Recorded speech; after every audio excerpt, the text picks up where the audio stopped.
Alors, nous discutons sur le sujet de bâtir un centre apostolique. Et il y a bien des gens qui se demandent, qu'est-ce que c'est ça? C'est simplement qu'un centre apostolique est une église locale qui est appelée par Dieu pour un but très spécifique, pour influencer toute une région. Il veut influencer la région en établissant le royaume de Dieu dans cette région. Comprenez-vous? Je vais le répéter. Un centre apostolique est une église locale qui est appelée de Dieu pour influencer la région et pour établir le royaume de Dieu dans cette région. Alors, ce que nous voulons faire, c'est vous établir, vous donner les outils pour comprendre comment établir le centre apostolique ou le royaume de Dieu dans notre région. Et nous allons commencer par Proverbe 24, 3 et 4, qui est notre verset thème, qui dit « Il faut de la sagesse pour commencer à construire une maison, de l'intelligence pour la rendre habitable. Il faut du savoir-faire pour en remplir les pièces d'objets agréables et précieux. » Alors, nous avons besoin de la sagesse, l'intelligence et le savoir-faire. Le trésor le plus grand, c'est la gloire de Dieu. Nous ne pouvons contenir la gloire que Dieu a pour cette maison, à moins de comprendre comment la bâtir, cette maison.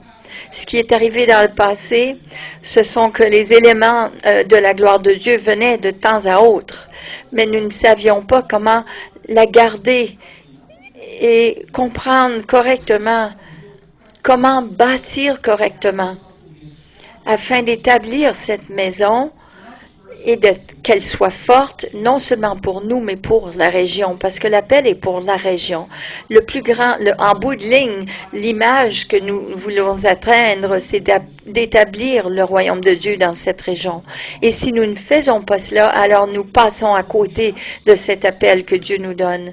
Alors, pour bâtir un centre apostolique, nous devons être concentrés sur, nous devons être engagés, garder notre focus, notre concentration apostolique qui est Jésus. Deuxièmement, nous avons besoin d'un mandat apostolique qui est d'être envoyé dans le monde qui nous entoure pour envahir, oui, pour aller de l'avant, on l'a dit à plusieurs reprises, envahir, occuper et transformer une région. Une vie après l'autre. Faire des disciples. Pas faire des convertis, mais de faire des disciples.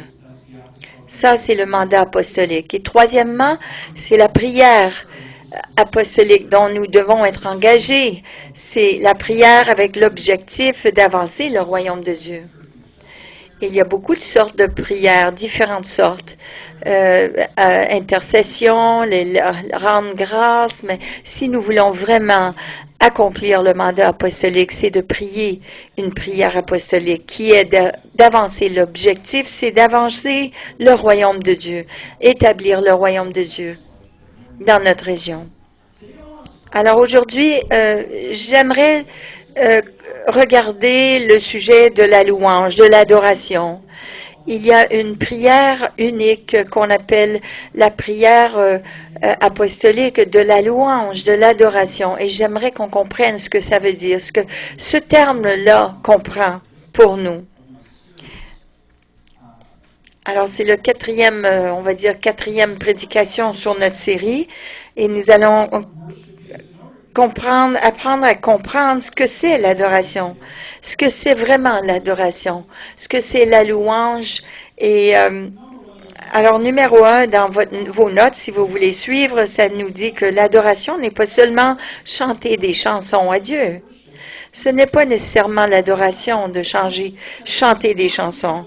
Mais dans Luc 1,10, ça nous parle, toute la foule des fidèles priait au dehors à l'heure où l'on brûlait l'encens. À ce moment-là, lorsque c'était l'heure de brûler l'encens, tous se rassemblaient ensemble. Tous les fidèles se sont rassemblés ensemble et ils priaient. Ils ne chantaient pas, ils priaient. L'adoration peut inclure le chant, mais ça peut être aussi une sorte de prière. Et dans ce verset, les fidèles priaient, ne chantaient pas, mais ils priaient. Regardez Anne, la prophétesse, dans Luc 2, 37, ça nous dit, elle, Anne, la prophétesse, ne s'éloignait pas du temple et prenait part au culte nuit et jour par des jeûnes et des prières. Elle adorait Dieu. Elle priait, elle jeûnait. C'était sa façon d'adorer Dieu, en priant et en jeûnant. Pour Anne, voilà, c'était son adoration, sa forme d'adoration. Les disciples de Jésus aussi, dans Matthieu 14, 33, nous dit, ceux qui étaient dans le bateau se prosternèrent devant lui et dirent, tu es vraiment fils de Dieu. Ça ne semble pas être l'adoration, cela. Mais en disant cela, en déclarant cela, je dis, tu es vraiment fils de Dieu, Seigneur. Je suis en train d'adorer Dieu. Je n'ai pas utilisé les drapeaux, je n'ai pas dansé, je n'ai pas chanté, mais j'ai adoré Dieu. Et c'est voilà que les disciples, c'est tout ce qu'ils disaient. Ils ont déclaré, tu es vraiment fils de Dieu, et c'était leur acte d'adoration. Les anges avec les bergers, en Luc 2, 13 et 14, ça nous dit, tout à coup, il y a avec l'ange une troupe nombreuse qui vient du ciel. Ils chantent la louange de Dieu. Gloire à Dieu, ils disent, au plus haut des cieux et sur la terre, paix à ceux que Dieu aime. Les anges louaient et adoraient Dieu. Ils ont simplement dit gloire à Dieu au plus haut des cieux. Et ça, c'était leur acte d'adoration. Gloire à Dieu dans les plus hauts des cieux. Apocalypse 4, 10 et 11. Nous sommes au ciel maintenant. Regardez ce qui se passe autour du trône. Les 24 anciens sont là. Et ça dit, les 24 anciens tombent aux pieds de celui qui est assis sur le trône. Ils se prosternent devant lui, celui qui vit à tout jamais, et jettent leur couronne devant le trône en disant, qu'est-ce qui se passe là? Est-ce qu'il y a une grande chorale? Non, ils se sont prosternés. Ils ont jeté leur couronne devant le trône. Et ils ont dit, en disant, ils n'ont pas chanté, ils ont dit, tu es digne, notre Seigneur, notre Dieu, de recevoir la gloire, l'honneur, la puissance, car c'est toi qui as tout créé. C'est par ta volonté que tout était et que tout a été créé. Les anciens, dans la salle du trône, ils ont adoré en se prosternant et en déclarant avec leurs paroles, gloire à Dieu. Tu es digne, Seigneur. Notre Seigneur, notre Dieu, tu es digne. Simplement dire cela, qu'il était digne, c'était leur acte d'adoration. Alors finalement, regardons encore les anges autour du trône. Dans Apocalypse 7, 11 et 12, ça nous dit, tous les anges se tenaient autour du trône, des anciens, des 4 êtres vivants. Ils se jetèrent le visage contre terre devant le trône. Ils adorèrent Dieu en disant Amen. Oui, la louange, la gloire, la sagesse, la reconnaissance, l'honneur, la puissance et la force sont à notre Dieu pour toujours. Amen. Ils ont déclaré, c'était un acte d'adoration. Dans le ciel, les anges adoraient Dieu en disant, les anciens adoraient Dieu en disant, et les disciples adoraient en disant, en déclarant, et Anne aussi, elle a loué Dieu, adoré Dieu en déclarant des choses. L'adoration n'a pas besoin nécessairement d'inclure la musique. C'est merveilleux, c'est bon, mais ça ne veut pas nécessairement dire que c'est de la musique. Vous pouvez être un adorateur avec la pire voix du monde, mais ça n'a rien à faire avec la musique. C'est une attitude du cœur plutôt. Vous n'avez pas besoin de chanter pour adorer Dieu. Ça peut être de se prosterner, de s'agenouiller devant Dieu, donner nos choses, de se soumettre, que ce soit nos droits ou nos couronnes ou nos biens. C'est simplement de dire, Seigneur, je veux t'honorer, je veux te louanger, te glorifier en l'adorant. Alors de dire des choses comme oh, je n'aime pas adorer Dieu parce que la musique est trop forte, parce que c'est trop doux, parce que on chante pas sur la bonne clé ou c'était trop vite aujourd'hui ou trop animé ou trop lent. Trop lent, ça ce n'est pas l'adoration. C'est un véhicule par lequel nous adorons Dieu. Le message était la déclaration de notre cœur, déclarer que Dieu vers Dieu. Et la musique est un véhicule pour adorer Dieu. L'adoration n'a rien à faire avec la musique. Alors, c'est quoi vraiment l'adoration? Mais c'est vraiment l'attitude du cœur. Hébreux 12, 28 nous dit aussi, puisque nous recevons un royaume inébranlable, montrons notre gratitude en rendant à Dieu un culte qui soit agréé de lui avec piété et avec crainte. Rendant à Dieu un culte agréé. Donc, il y a un culte, une adoration qui n'est pas agréée, vous comprenez? Mais d'une façon agréée, c'est avec piété et crainte. Celui qui a écrit le livre d'Hébreux, il a dit, pour adorer Dieu d'une façon qui est acceptable, nous devons avoir la piété et la crainte. Ça n'a rien à faire avec comment, à la hauteur que nous sautons, que nous dansons, que nous chantons, la voix avec laquelle nous chantons, mais c'est l'attitude de cœur. Deux attitudes de cœur. Et si c'est cela, alors laissez-moi vous suggérer qu'il y a beaucoup d'adoration aujourd'hui qui n'est peut-être pas l'adoration du tout. Possiblement que c'est juste une façon de chanter qui est favorable, qui est bien séant.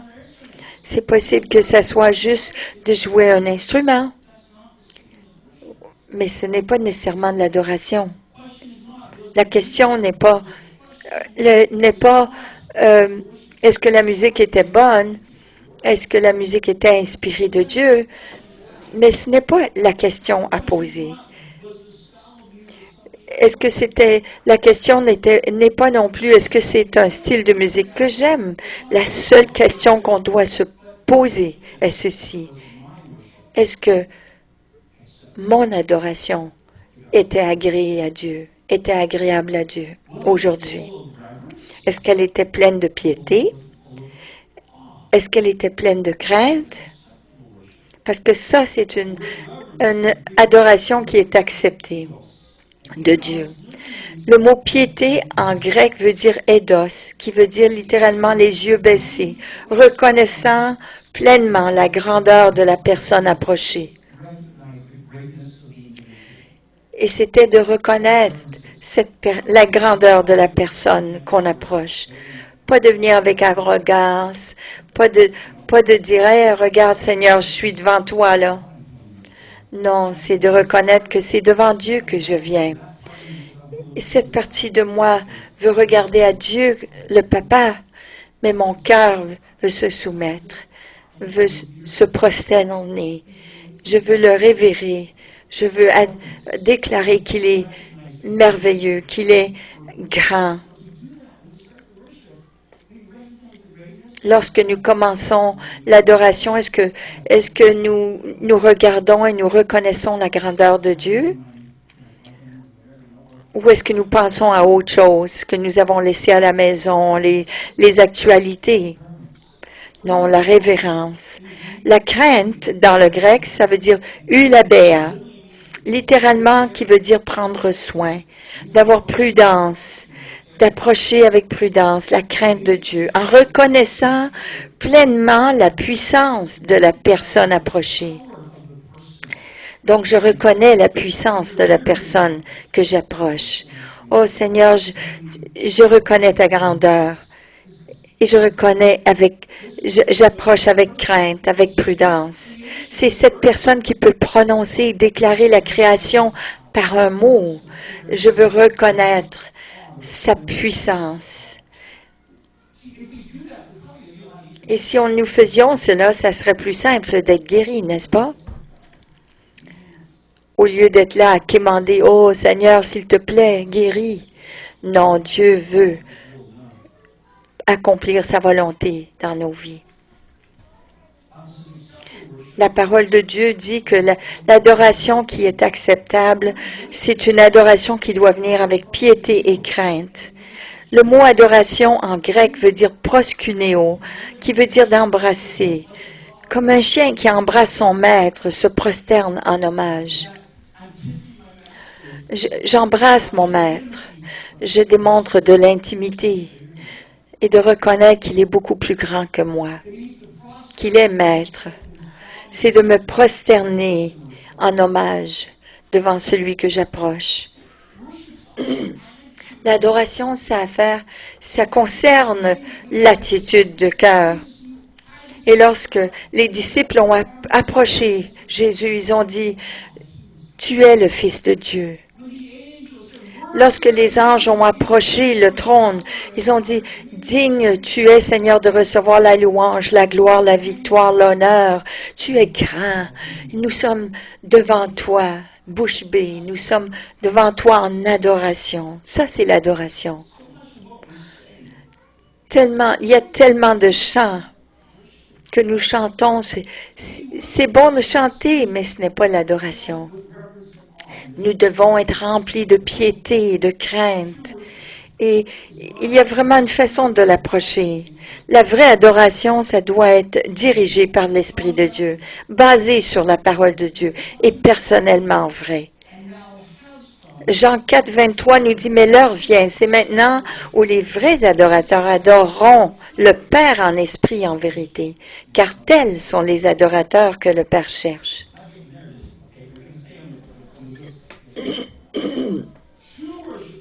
Des vrais adorateurs vont adorer le Père en esprit et en vérité, car tels sont les adorateurs que le Père cherche. Ça, c'est merveilleux, parce que là, nous recherchons Dieu, et Dieu dit, si tu changes ton attitude, tu changes ton expression, je vais te chercher, parce que Dieu cherche les vrais adorateurs. Comme nous cherchons Dieu, mais Dieu cherche des adorateurs. Des adorateurs qui sont prêts à l'adorer en esprit, en vérité. Le Père, il cherche cela. C'est merveilleux. Ce sont quoi des vrais adorateurs? Ceux qui cherchent le Père en esprit et en vérité. Ce sont eux qui adorent le Père. Il faut que ce soit le regard sur Dieu, concentré sur Dieu. Combien de chants que nous chantons ne sont pas concentrés sur Dieu? J'ai été sauvée durant les années 70. Chantant, j'ai la joie, joie, joie, joie, oui, dans mon cœur. Mais il n'y a aucune parole qui parle du Père dans ce chant-là. C'est un bon chant, mais ce n'est pas de l'adoration. Parce que ce n'est pas focusé ou concentré sur le Père, sur Dieu. Le Saint-Esprit, viens me remplir, mais c'est focusé sur moi, le regard est sur moi et non sur le Père. Ce n'est pas adorer Dieu. Ça, ce n'est pas le regard sur Dieu, c'est le regard sur moi. C'est un bon chant d'intercession, c'est un bon chant, mais ce n'est pas l'adoration. Pour qu'un chant soit vraiment concentré sur l'adoration, il faut qu'il soit dirigé sur Dieu. Merci, Scott, d'avoir apporté des chants ce matin qui étaient concentrés sur Dieu le Père. Si on veut être des vrais adorateurs, on doit apprendre à adorer le Père en esprit et en vérité. Alors, Philippiens 3.3 nous montre comment être dirigé par l'Esprit. Car c'est nous qui sommes les vrais circoncis, nous qui célébrons le culte par l'Esprit de Dieu, qui mettons notre fierté en Jésus-Christ et qui ne mettons pas notre confiance dans la chair. Nous adorons l'Esprit, par l'Esprit, plutôt que d'avoir le regard sur nous, sur la chair, sur nos besoins. On doit être honnête. On a tous nos chants que nous aimons. Nous avons nos préférés. les paroles préférées, le style de musique que nous préférons, mais Dieu nous dit que ceux qui sont des vrais adorateurs vont adorer en esprit. Ils vont être dirigés par l'esprit lorsqu'ils adorent, plutôt que de mettre leur confiance dans la chair et de chanter ce qu'ils aimeraient chanter ou la musique qu'ils aiment le mieux. Ça serait eux qui vont s'interroger pour demander au Père, qu'est-ce que tu veux que nous chantons aujourd'hui? Nous voulons adorer en vérité et en esprit. Souvent, la tentation de ceux qui préparent les chants, nous allons préparer un chant qui est tout sur la même tonalité. Nous allons choisir 5 chants dans la clé de sol ou la clé de B dièse. Mais l'adoration, si nous adorons par l'Esprit, c'est de demander au Père, toi Père, qu'est-ce que tu veux que nous chantons aujourd'hui? Qu'est-ce que tu as à cœur que nous chantons aujourd'hui? Et là, le Seigneur va te dire, voici les chants que je veux chanter, que j'aimerais qu'on chante ce matin. Et toi, tu peux t'organiser avec les clés, les tonalités. De célébrer Dieu par l'Esprit, c'est d'adorer Dieu conduit de l'Esprit et de faire et de chanter les choses que Dieu veut que nous chantions. Et aussi, nous devons adorer en vérité. Premièrement, ça doit être basé sur la Bible. Ça doit être exact. Ça doit être correct, bibliquement correct. Il y a tellement de chants qui sont chantés aujourd'hui, mais qui ne sont pas vrais. Lorsqu'on dit plus de toi, on a déjà la plénitude de Dieu en nous. Combien plus avons-nous besoin? C'est un bon chant, oui. Un de mes préférés.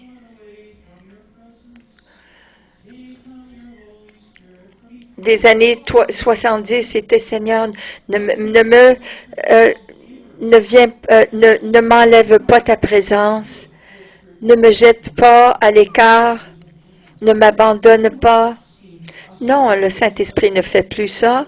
Ça, c'était avant que les croyants soient remplis du Saint-Esprit. Aujourd'hui, il nous promet qu'il nous abandonnera, il nous laissera jamais. Il est à l'intérieur de nous. Il est là pour rester là à jamais. Alors, il y a tant de chants que nous chantons qui sont vraiment des erreurs flagrantes.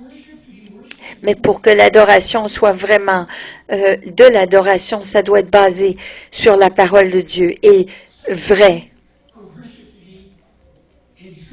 Basé sur la Bible.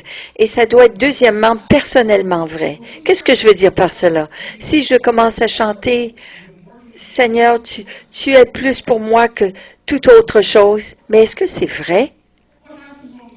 Qu'est-ce qui arrive lorsque nous disons une chose, mais dans notre cœur, ce n'est pas le cas?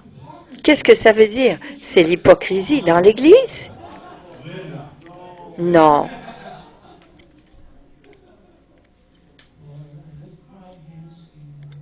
J'ai les bras croisés et je dis, Seigneur, je lève les mains vers toi. Comprenez-vous? Si notre adoration doit être vraie, elle doit être personnellement vraie, si elle doit être une adoration vers Dieu. Arrêtez de dire des choses que vous ne voulez pas dire. Ne vous mentez pas à vous-même, c'est un choix. Mais il y a une meilleure façon, je crois, c'est de dire, Seigneur, ce chant-là n'est pas vrai pour moi, mais par la foi, je vais le déclarer. Et je te demande de travailler mon cœur pour que ce que je vis à l'intérieur soit vrai et concorde avec mes paroles. C'est votre choix. Oui, vous pouvez décider de demander à Dieu de le changer ou de ne pas le changer du tout, de ne pas le chanter du tout. Alors, afin que notre adoration soit vraiment de l'adoration acceptable à Dieu, ça doit être rempli de piété, de crainte, elle doit être focusée sur le Père, elle doit être dirigée par l'Esprit et elle doit être basée sur la Bible et personnellement vraie. Voilà la louange. Oubliez la musique pour le moment. La semaine prochaine, nous parlerons sur la musique. Et vous allez entendre des choses que peut-être, possiblement, vous n'avez rien entendu déjà par rapport à cela. Mais là, maintenant, nous concentrons sur l'adoration. Ça, c'est l'adoration. La piété, la crainte, dirigée vers Dieu, dirigée par l'Esprit, vraiment, bibliquement vrai et personnellement vrai. Alors, j'aimerais introduire la pensée aujourd'hui de comprendre la louange. Il y a plusieurs façons de louer Dieu, mais la première façon que nous allons regarder, c'est que la louange qui nécessite une action physique. La louange, pour que ça soit de la louange, elle doit avoir une action physique qui y accompagne. Et la plupart de vous ont appris les 7 façons d'adorer Dieu, de louer Dieu, qui sont dans l'Ancien Testament. Le premier, c'est Yada. Yada. Yada veut dire de lever les mains. C'est un acte de soumission. Genèse 29, 35 nous dit, elle devint encore enceinte, enfanta un fils, et elle dit, cette fois, je louerai Dieu. Je louerai l'Éternel. C'est pourquoi elle lui donna le nom de Judas, et elle cessa d'enfanter. Oui, elle voulait louer Dieu pour l'enfant que Dieu lui avait donné. Le deuxième, c'est Tehillah. Pas Tequila, Tehillah. Tehillah. Tahillah. Et ça veut dire de chanter un chant spontané. C'est un acte de spontanéité. Oh Seigneur, je t'aime, je t'adore, tu es merveilleux et je t'exalte, ô Dieu. Ça, c'est un chant spontané, une expression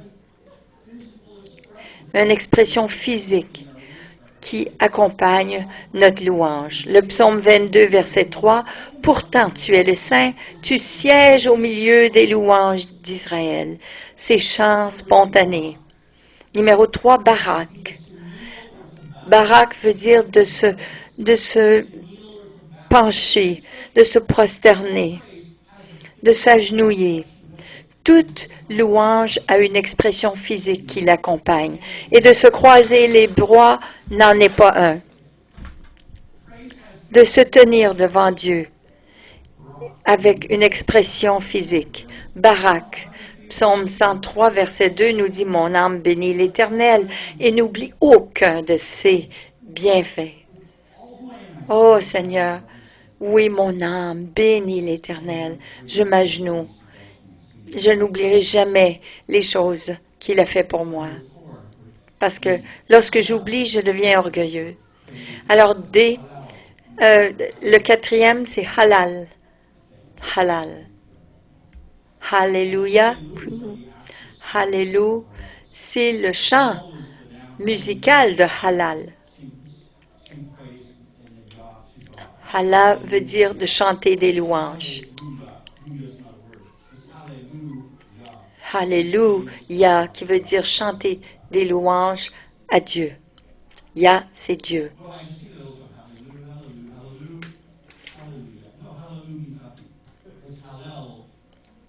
Halal.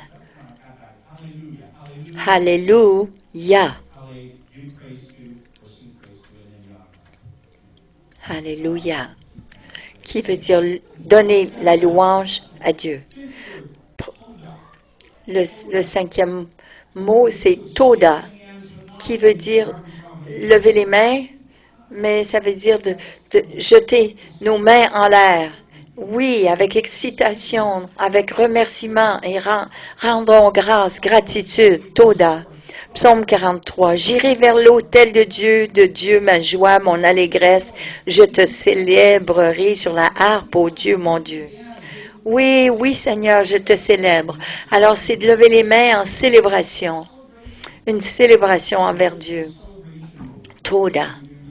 Vous êtes dans une mode comme un concert rock, il lève les mains avec célébration. Zamar. Zamar veut dire de faire de la musique avec des instruments.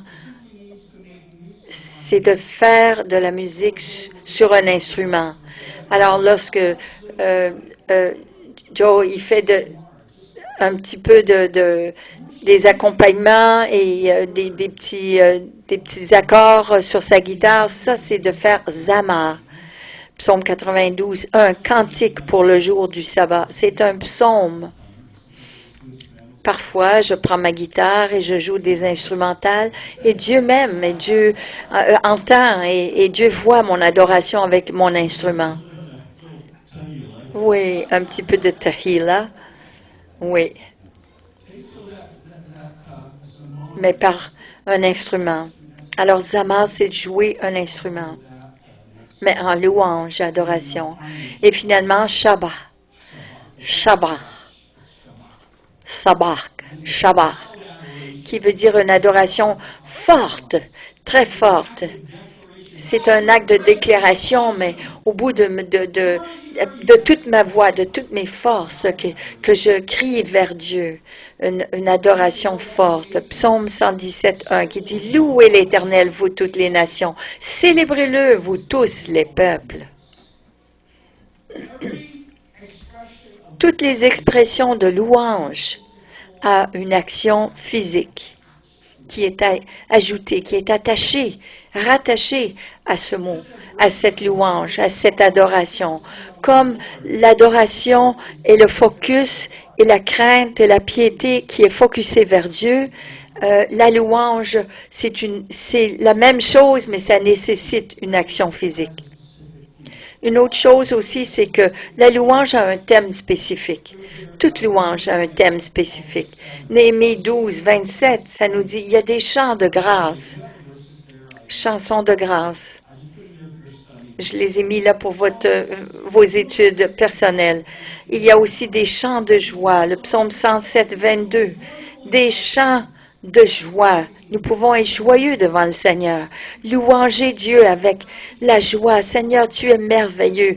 Oh, que nous sommes reconnaissants que tu nous as démontré la faveur aujourd'hui. Il y a aussi des chansons de Sion, le psaume 137:3. Les chants de Sion, ce sont des chants de Dieu que nous déclarons. Le Sion spirituel, c'est nous, son Église. Nous nous réjouissons, mais nous déclarons aussi que Dieu est vainqueur. Des chants du Seigneur.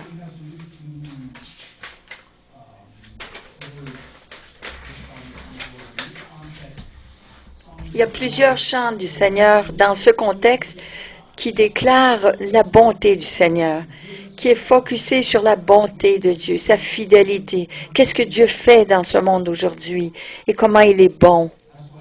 Des chants du Seigneur, psaume 137, verset 4. Comment chanterions-nous les cantiques de l'Éternel sur une terre étrangère?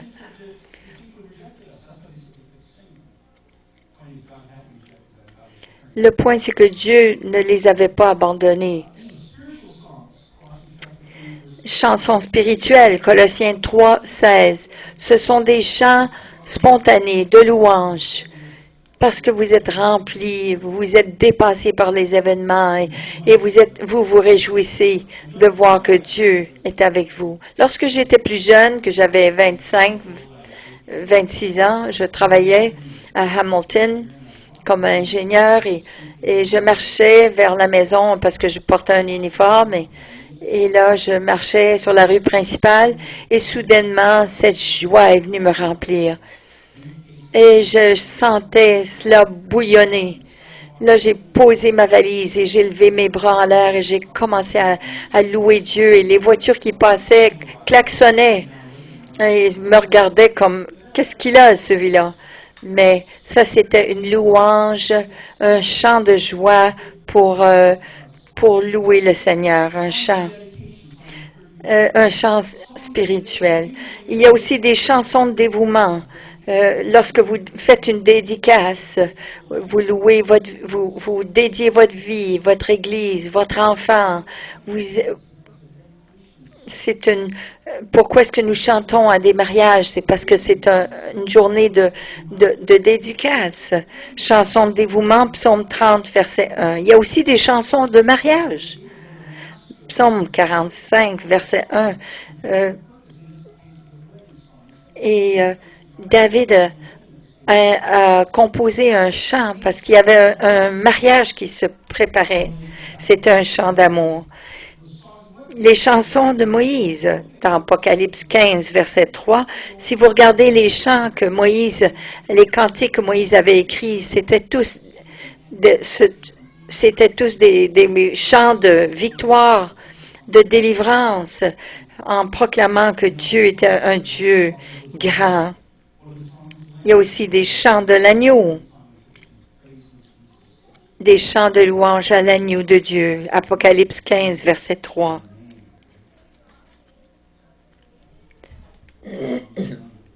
Des chants à l'agneau. Il y a aussi des chants de degrés. Le psaume 120, verset 1. Ce sont des chants, des cantiques des degrés. Lorsqu'ils revenaient, le peuple d'Israël, ils arrivaient, ils venaient à la montagne de Jérusalem pour adorer, pour les fêtes, pour les festivités. Ils approchaient, et comme ils approchaient du temple, ils montaient au temple. On appelait ça les cantiques de degrés. C'était des chants qu'ils utilisaient lorsqu'ils étaient ensemble pour une festivité annuelle. Il y a aussi un chant d'intimité. Ce n'est pas un chant qui est dans nos notes, mais ça m'est venu, oui, des chants d'intimité envers le Seigneur qui nous parlent de notre proximité. Je n'ai pas ma Bible pour vous trouver ce verset-là, mais il y en a des versets qui parlent de cette intimité, ce rapprochement avec notre Dieu. Alors, chaque action, chaque louange demande une action physique. Que ce soit déclarer les choses de Dieu, comment il est juste, comment il est digne. Ils ont tous des thèmes différents, ces chants de louange.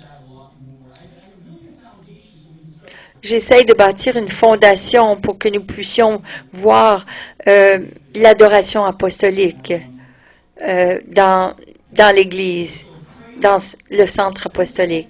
Et nous allons couvrir cela dans les semaines à venir. Mais chaque forme de louange touche Dieu, approche Dieu d'une différente façon.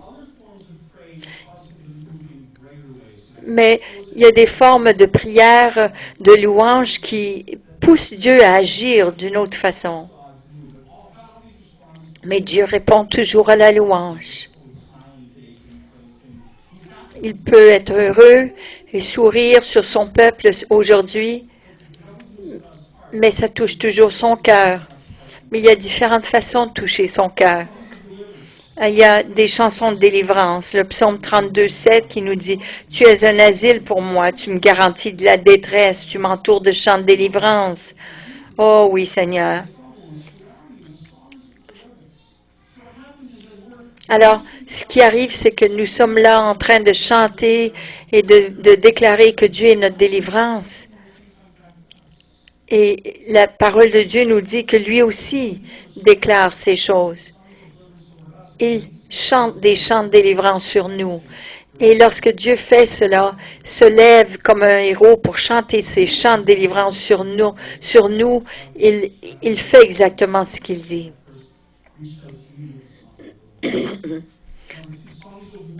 Deuxièmement, des chansons de guerre. Nous allons regarder cela la semaine prochaine, mais des chants de guerre sont, le psaume 68.1 nous dit, Dieu se lève, ses ennemis se dispersent et ses adversaires fuient devant sa face. Lorsque nous chantons des chants de guerre, Dieu se lève pour nous et il agit pour nous. Ça nous dit qu'il juge les ennemis. Voici la bonne nouvelle, si vous êtes du côté de Dieu, ses ennemis, il juge ses ennemis, mais il juge les nôtres aussi. Parce que Dieu est de notre bord. Il est de notre côté. Alors, des chants de guerre sont aussi des chants de louange. Et ça cause que ça pousse Dieu à agir et se lever pour nous. Des chansons de repentance, des chants de repentance. Psaume 79, 9 nous dit, secours-nous, Dieu de notre salut, pour la gloire de ton nom, délivre-nous, pardonne nos péchés à cause de ton nom. Ce sont des chants de repentance. Dieu se lève et vient en répondant et nous délivrant des choses pour lesquelles nous avons demandé pardon. Un autre chant de délivrance, de repentance, c'est sois magnifié, ô Dieu, viens. J'ai cru à un mensonge, mais là, tu te lèves et tu me défends. C'est un beau chant de repentance. Et ça pousse Dieu à agir pour nous. Des chansons pour mettre Dieu sur le trône. Chant du trône. Psaume 22, 3 qui dit, mon Dieu, je crie le jour et tu ne réponds pas, la nuit et je n'ai point de repos.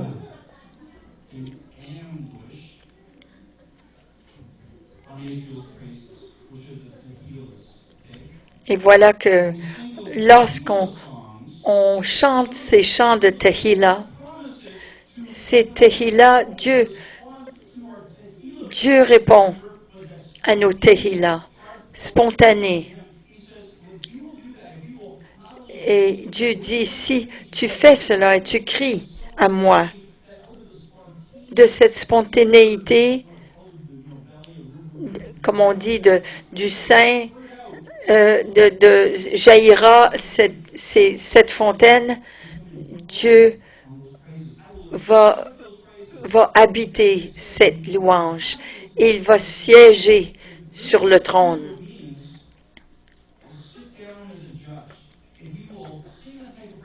Et si vous chantez ce genre de chant, Dieu va commencer à juger ceux qui viennent contre vous. Cette maladie, cette affliction, ce problème, c'est lui qui va être le juge et il jugera nos ennemis. Et il va venir. Si nous, spontanément, nous louons le Seigneur, Dieu va mettre des pièges pour l'ennemi. Et l'ennemi sera découvert. Il sera piégé. Il ne pourra pas. Il sera empêché de venir contre toi. Ça, c'est merveilleux.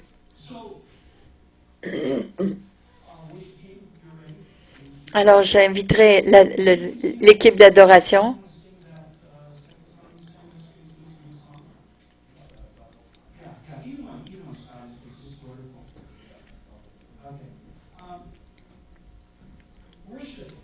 L'adoration, piété, révérence, reconnaître la grandeur de Dieu, de craindre Dieu et de reconnaître sa puissance. Père, c'est le regard sur Dieu, le Père, c'est conduit, dirigé par le Saint-Esprit, mais c'est basé sur la parole de Dieu. Et c'est personnellement vrai. Ça, c'est de la vraie adoration. La louange a toujours une action qui est rattachée. Lever les mains, s'agenouiller, plusieurs expressions physiques. Se réjouir spontanément. La louange a toujours un thème. Et la louange bouge Dieu. Simplement de la joie, simplement de dire qu'il est fier de nous. Parfois, il rit, mais parfois Dieu agit puissamment, dépendant de notre louange. Dieu recherche un endroit à remplir. Il recherche un endroit à habiter. Il veut vous remplir. Il veut remplir cette région. Il veut remplir de son royaume, de sa personne, de sa présence. Et si nous lui permettons cela, par la vraie adoration et la louange, Dieu nous appelle de l'adorer de la bonne façon, de sa façon. Parce que si nous l'adorons comme lui l'entend, Dieu va venir établir son royaume. Dieu veut que nous déposions notre façon, notre façon d'adorer, notre chant, notre musique, notre instrument. Mais il veut venir, lui, que nous l'adorions, lui, qu'il soit le sujet de nos louanges.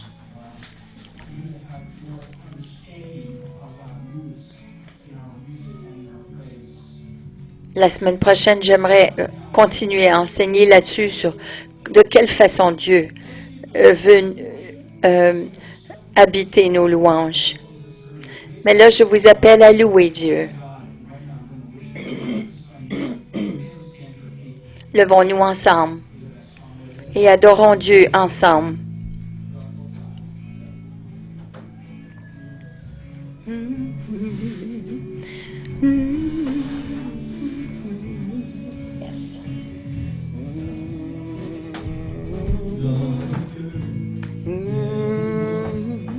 Sur la terre, tous se joignent à chanter le chant qui s'élève à notre Dieu, notre Roi, Seigneur de tous. Qu'à ce son de louange qu'il amène l'honneur à son nom, nous levons nos cœurs, nous levons nos mains vers toi, Seigneur. Seigneur Dieu Tout-Puissant, sois glorifié dans nos vies. Tu es la lumière, tu es l'espérance du moi, l'espoir du monde, Dieu Tout-Puissant. Nous nous tenons dans ta grâce, Seigneur. Tu as ouvert le chemin par la croix. Seigneur, ton amour a gagné et nous sommes libérés. Nous nous tenons dans ta grâce, car tu as ouvert le chemin à la croix. L'amour a gagné, l'amour victorieux, nous sommes libres. Oui, Dieu plus tout-puissant, sois glorifié dans nos vies. Tu es la lumière, tu es l'espoir du monde, Dieu puissant. Glorifié dans nos vies. Tu es la lumière, tu es l'espoir du monde, Dieu puissant.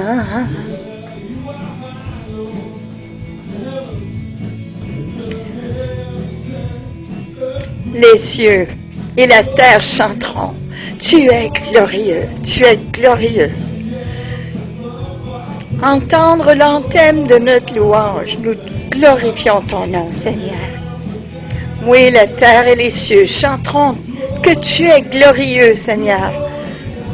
Entends l'anthème de notre louange, nous glorifions ton nom. Oui, Seigneur.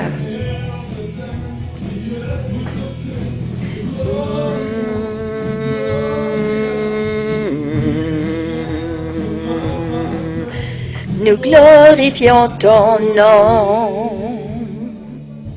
Nous glorifions ton nom, Seigneur. Dieu puissant, sois glorifié dans ma vie. Tu es la lumière, espoir du monde, Dieu puissant.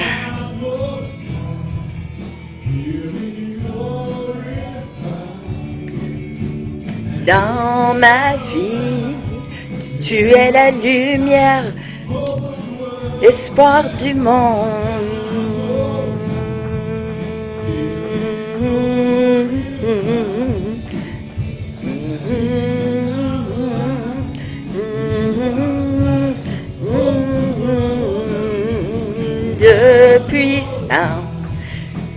Sois glorifié dans nos vies. Tu es lumière, l'espoir du monde, Dieu puissant. Dieu puissant. Oui, Seigneur. Tu es puissant, Seigneur. Tu es puissant. Alléluia. Oui, Seigneur, tu es tout puissant. Nous te glorifions, Seigneur. Nous t'adorons ce matin. Nous te donnons louange et gloire, car tu es digne ce matin. Tu es digne, Dieu Tout-Puissant. Merci pour le privilège d'adorer un Dieu qui est digne d'être révéré, qui est digne d'être craint, car tu es, Seigneur, si grand, si puissant. Comment pouvons-nous douter? Comment pouvons-nous douter de ton aide, ta délivrance, ta guérison, ta puissance, car tu es le Dieu tout-puissant. Nous t'adorons aujourd'hui. Nous t'adorons, car tu le mérites, Seigneur. Tu es digne. Nous te bénissons, Seigneur. Seigneur, je prie que lorsque nous allons sortir d'ici, que nous aurons une meilleure compréhension de ce que c'est d'adorer Dieu. Que nous ne soyons pas ceux qui sont hypocrites, pas ceux qui sont négligents, de dire des choses qui n'ont pas en réalité, qui ne croient pas. Mais Seigneur, nous voulons vraiment, vraiment t'adorer. Aide-nous, Seigneur, de garder notre focus, notre attention, notre regard sur toi et intentionnellement te louer, t'adorer, Seigneur. Que tu sois loué et adoré, Seigneur. Et que tu trouves notre adoration, Seigneur, acceptable et vraie. Et en retour, tu répondes, Seigneur, comme un Père céleste. Merci, Seigneur, que nous nous levions comme des vrais adorateurs en esprit, en vérité. Et que, Seigneur, toi, tu te lèves et que tu juges nos ennemis. Et que tu sois glorifié dans cette région. Que tu amènes ton royaume, Seigneur, et que ton royaume soit accompli ici sur la terre, dans notre région, Seigneur, dans nos vies, dans nos familles. Seigneur, pour ta gloire, que tu l'accomplisses. Au nom de Jésus, et ensemble nous disons Amen. Amen.